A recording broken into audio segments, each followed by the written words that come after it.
जय साईं राम भक्तों, आप सभी का स्वागत है आपके अपने चैनल में। भक्तों, हमारी पुरानी पीढ़ी के लोग 100 से 110 साल तक जी जाते थे, लेकिन आज के पीढ़ी के लोग 60 से 70 साल की उम्र तक ही जी पाते हैं। और उसमें भी जो लोग अच्छे होते हैं वो भी कम उम्र में ही दुनिया को छोड़कर अलविदा कह जाते हैं। आपने भी लोगों को कहते हुए सुना होगा कि भगवान है जो अच्छे लोगों को जल्दी ही बुला लेते हैं। क्या आपको पता है कि आखिर ऐसा क्यों होता है?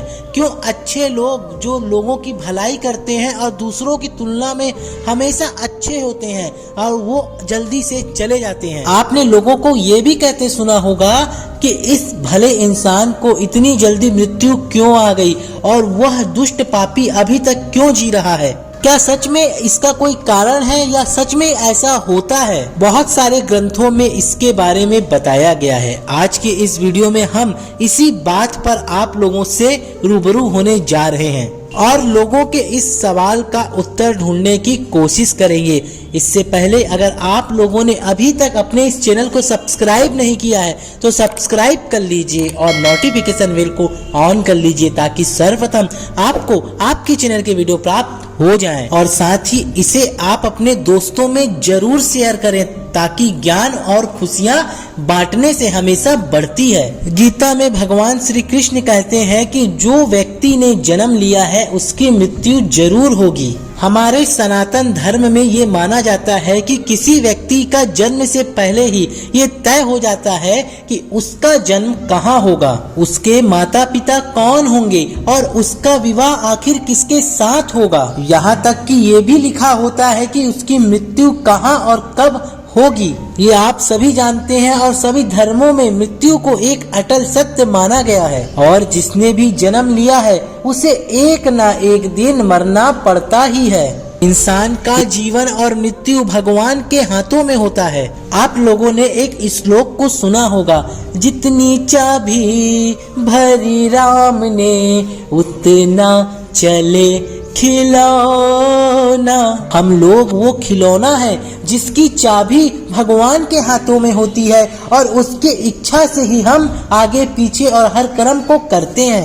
हिंदू धर्म में ये मान्यता है कि भगवान हर अच्छे इंसान को किसी न किसी उद्देश्य की पूर्ति के लिए ही इस संसार में भेजते हैं। वो उद्देश्य पूरे हो जाते हैं तो भगवान उन्हें वापस बुला लेते हैं। हम कह सकते हैं कि अच्छे लोगों की मृत्यु उनके अच्छे और सुंदर कर्मों पर ही निर्भर करती है। कलयुग में ये बताया गया है कि इस युग में पापी लोग अधिक वर्ष तक जीवित रहेंगे और जो पुण्य आत्मा रहेगी वो जल्दी मृत्यु को प्राप्त होगी। ये सभी आप मान लीजिए। और जो ये कहते हैं कि मरने के बाद इंसान खाली हाथ जाता है तो ये सरासर गलत है। मरने के बाद इंसान के साथ 3 चीजें साथ में जाती हैं। क्या है वो 3 चीजें? चलिए मैं आपको बता देता हूँ। पहला है स्मृति, दूसरा है संचित कर्म और तीसरी है जागृति। अब से आप किसी से ये बिल्कुल भी मत कहना कि आप खाली हाथ आए थे और खाली हाथ जाएंगे। हमें ये हमेशा लगता है कि हमारे कुछ परिजन थे या हमारे रिश्तेदार दोस्त थे, वो कभी किसी का बुरा नहीं करते थे, हमेशा लोगों का भला ही करते थे।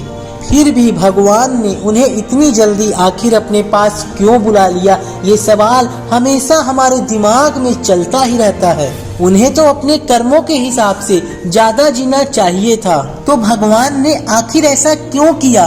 आइए इस बात को हम विस्तार से समझते हैं। आपने कई पुरानी कथाओं में ये सुना होगा कि जब कोई ऋषि मुनि किसी अप्सरा पर क्रोधित होते थे तो उन्हें पृथ्वी लोक अर्थात मृत्यु लोक में जन्म लेने का श्राप दिया करते थे। ये मृत्यु लोक सबसे ज्यादा भयानक स्थान है जहाँ पर देवताओं के द्वारा लोगों को श्राप देकर यहाँ पर भेजा जाता था और सजा मिलने पर वो देवता, वो इंसान, वो अप्सराएं गिड़गिड़ाती थी और कहती थी कि हे भगवान, हमसे गलती हो गई, हमें माफ करें और हमारी सजाओं को कम करें। ये जो मृत्यु लोक है पूरे ब्रह्मांड में ना ही अच्छी जगह है और ना ही बुरी जगह है। आप इसे अपनी एक कर्म भूमि कह सकते हैं और आपके कर्मों के हिसाब से ही आपकी आगे की यात्रा तय होती है। जब हम जन्म लेकर यहाँ पर आते हैं तो हमें जन्म, माया, मोह सब चारों तरफ से घेर लेती है और हमें ये मृत्यु लोक अच्छा लगने लगता है। हमें इस मृत्यु लोक में रहने वाले हर लोगों से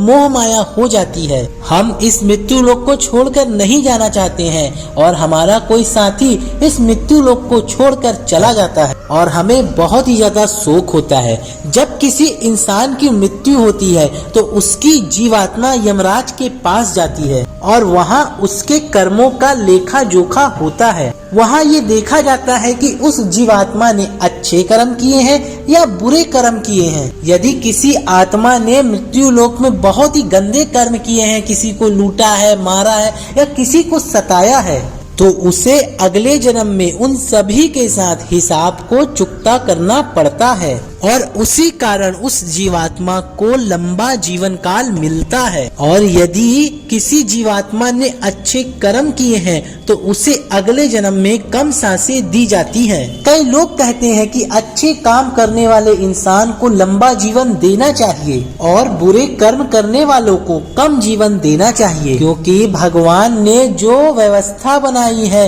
वो एकदम ही सही है। इस मृत्यु लोक में हमारा रहना उचित नहीं है। हम जीवात्माओं का अंतिम लक्ष्य मोक्ष प्राप्त करना है और परमेश्वर का सानिध्य प्राप्त करना है। हर जन्म में हमें अवसर मिलता है कि हम अपने कर्मों से अपनी चेतना को ऊपर उठाएं। हमें अपने कर्मों के कारण कई बार इस मृत्यु लोक को झेलना पड़ता है और कई बार जन्म लेना पड़ता है। आपने ये सुना होगा कि एक जीवात्मा को 84 लाख बार इस संसार के चक्कर काटने पड़ते हैं, तब जाकर उसे मोक्ष की प्राप्ति होती है। और जो जीवात्मा अच्छी होती है वो जल्द से जल्द ही मोक्ष को प्राप्त कर लेती है। इसीलिए परमात्मा उन जीवात्माओं का जीवन कम रखता है ताकि वो इस मृत्यु लोक के कष्टों को कम सहन कर पाए और परम धाम में जाकर परम शांति को प्राप्त करे। और जिस मृत आत्मा ने इस मृत्यु लोक में ज्यादा ही बुरे कर्म किए हैं उसे इस मृत्यु लोक में बहुत ही ज्यादा यातनाएं झेलनी पड़ती है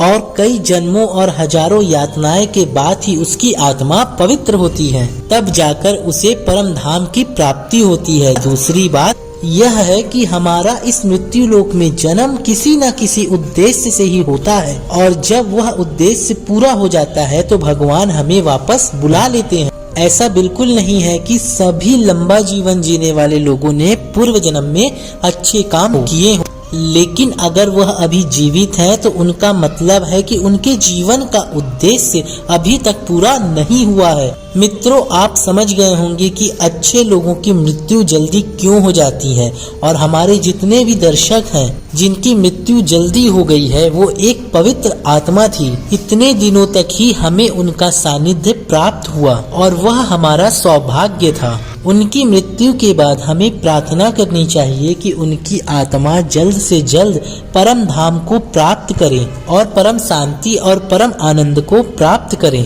यह जन्म और मृत्यु का रहस्य ज्यादा ही गहरा होता है जिसे परमात्मा भी नहीं समझ पाते हैं। इसीलिए भक्तों, आज से अपने गलत कृत्य को छोड़कर अच्छे कर्म करें और अच्छे कर्म में मन लगाएं, क्योंकि ईश्वर सर्वशक्तिमान है और वही हमारा बेड़ा पार कर सकता है। तो भक्तों, अगर आपको आज की ये जानकारी पसंद आई है तो इस वीडियो को ज्यादा से ज्यादा शेयर करें। चैनल पे नए हैं, चैनल को सब्सक्राइब करके नोटिफिकेशन बेल को ऑन करें। हम मिलेंगे अगली बार एक नई खास वीडियो के साथ, तब तक के लिए बहुत बहुत धन्यवाद।